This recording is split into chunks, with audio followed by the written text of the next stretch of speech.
পোশাক করবার জন্য আল্লাহ পাক নবী পাককে পাঠিয়ে দিয়েছিল।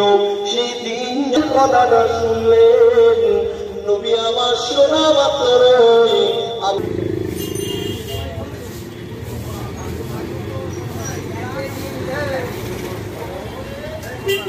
আমার ভাই যাদের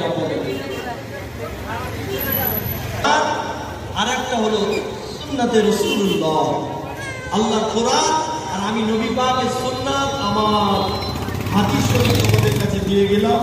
এই দুটো জিনিস তোমরা যতদিন আঁকড়ে ধরবে ততদিন এই পৃথিবী।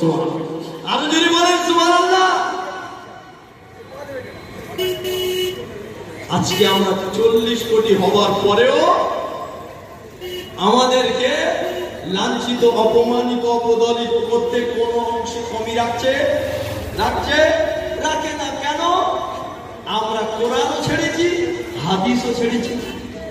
শুরু হয়ে গেছে আমাদের উপরে জালেম। 60 আমাদের ইউনিফর্ম, তোমার নবী 60 পরেছে জীবনে শুনেছো? তার মানে আমাদের ইউনিফর্ম হলো এই হাঁটুর নিচে পর্যন্ত লং জামা।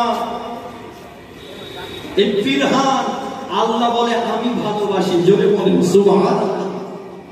হ্যাঁ, আর আমাদের ছেলেদের মেন্টালিটি হয়ে গেছে, মনোভাব হয়ে গেছে কি জানেন? আমাদের ছেলেদের যারা হুজুর হবে, যারা মাদ্রাসায় পড়বে, ওরা তো লম্বা জামা পরবে।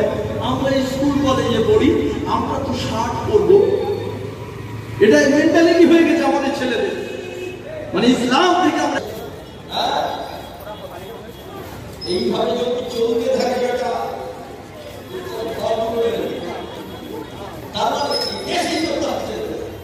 এই দেশে যদি থাকে, কিন্তু এই ভারতের মাটি খাঁটি হয়েছে, এই ভারতের মাটি শুদ্ধ হয়েছে।